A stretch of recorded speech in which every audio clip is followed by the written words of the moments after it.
Salam sejahtera semua. Selamat datang ke kelas Madam B. Baiklah, kita sambung matematik tahun 4. Tajuk tambah masa part 2. Hari ini saya akan fokus kepada dua hubungan unit masa, iaitu yang pertama dekad dan tahun, yang kedua abad dan tahun. Kita lihat contoh 1. 8 dekad 6 tahun tambah 3 dekad 2 tahun. Bila kita jumpa soalan macam ni, kita perlu ingat mesti guna jadual T. Lepas tu kita isikan nombor-nombor ke dalam jadual. Kita mula dengan 8 dekad 6 tahun. Kemudian 3 dekad 2 tahun, isi di barisan kedua. Seterusnya kita tambahkan, kita mula daripada bahagian tahun, 6 tambah 2, 8. Dekad pula 8 tambah 3, 11. Kemudian kita perlu rujuk kepada hubungan 1 dekad bersamaan dengan 10 tahun. Jadi, di bahagian tahun, pastikan ia kurang daripada 10. Jika lebih 10, kita kena tolak 10 tahun dan tambah 1 dekad. Bagi soalan ini, 8 tahun kurang daripada 10. Jadi, kita tak perlu tolak. Kita boleh tuliskan jawapan akhirnya di dalam pada garisan ini. 11 dekad 8 tahun. Contoh 2. Seperti biasa, kita sediakan jadual T. Kemudian kita isikan nombor-nombor di dalam jadual T. 5 dekad 4 tahun, 2 dekad 9 tahun, dan akhir sekali 42 tahun. 42 isi di bahagian tahun. Di sini anda perlu berhati-hati.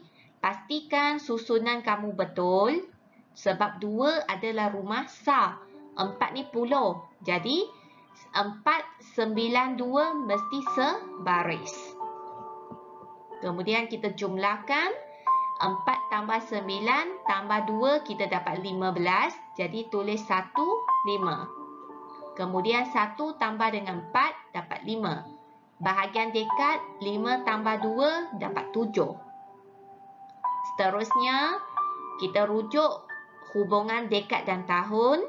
Okey, 10 tahun. Maksudnya di bahagian tahun tak boleh lebih 10. Bagi soalan ini 55 tahun sudah lebih 10 tahun. Jadi sekarang kita kena tolak. Di sini saya terus ambil 50 tahun bersamaan dengan 5 dekad. Jadi, saya boleh tolak 50 tahun tambah 5 dekad. Sebab saya tak nak tolak 10. Tolak 10 berulang banyak kali. Jadi, saya terus ambil 50 tahun. Jadi, selepas tolak, jawapannya 5 tahun. Bahagian dekad 7 tambah 5, 12 dekad. Yang ini adalah cara yang pertama. Sekarang saya nak tunjuk cara kedua di mana kita boleh tukar 42 tahun kepada dekad dan tahun. Saya harap awak masih ingat tahun tukar kepada dekad kita kena bahagi 10. Selepas bahagi 10, ini yang kita dapat. 4 dekad 2 tahun. Kemudian, sama seperti tadi, kita masukkan nombor-nombor di dalam jadual T. Okey, 42 tahun dah tukar 4 dekad 2 tahun. Sekarang saya isi di dalam jadual T. 4 dekad 2 tahun seperti ini. Kemudian saya tambahkan bahagian tahun saya akan dapat 15. Bahagian dekad saya dapat 11. Tengok bahagian tahun lebih 10. Jadi di sini saya cuma kena tolak 10 tahun tambah 1 dekad. Dan akhir sekali, jawapannya akan dapat yang sama dengan cara pertama ini. Jadi jawapan akhirnya 12 dekad 5 tahun. Contoh ketiga, yang ini melibatkan abad dan tahun. Apa-apa pun kita guna jadual T. Masukkan nombor 4 abad 8 tahun. Kemudian 9 abad 65 tahun. Sekali lagi, masa nak susun 65 ni kena berhati-hati ya. 8 dengan 5 kena dirumasah sebaris.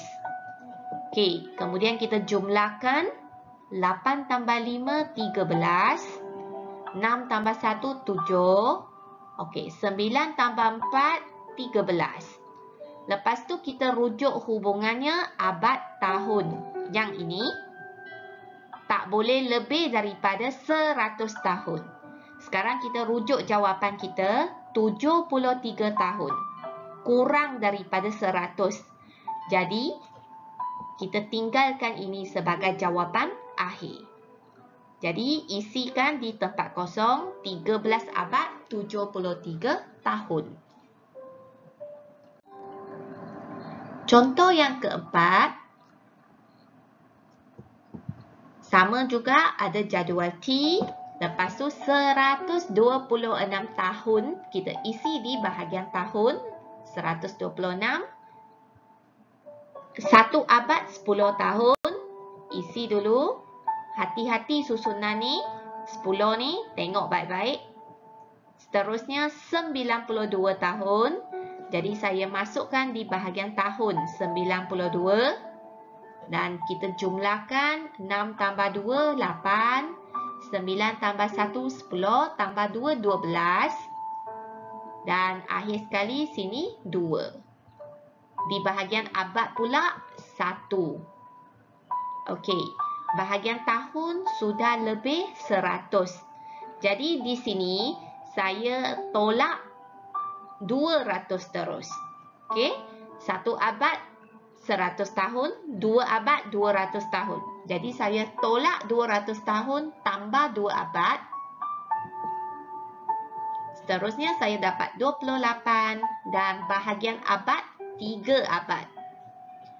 Ataupun cara kedua, kita tukar 126 tahun kepada abad dan tahun. Maksudnya kita kena bahagi 100. 126 bahagi 100. Jadi kita dapat 1 abad 26 tahun. Kemudian kita isikan dalam jadual T seperti ini. 1 abad 26 tahun. Seterusnya 1 abad 10 tahun dan akhir sekali 92 tahun. Kita jumlahkan 8, 12 di bahagian abad dapat 2. Okey, tengok bahagian tahun tak boleh lebih 100. Yang ini sudah lebih 100, jadi kita tolak 100. Bila tolak 100, kita akan tambah 1 abad. So, jawapannya akan dapat yang sama dengan cara pertama. 3 abad 28 tahun. Baiklah, sampai di sini sahaja. Sekian, terima kasih. Stay safe and happy learning.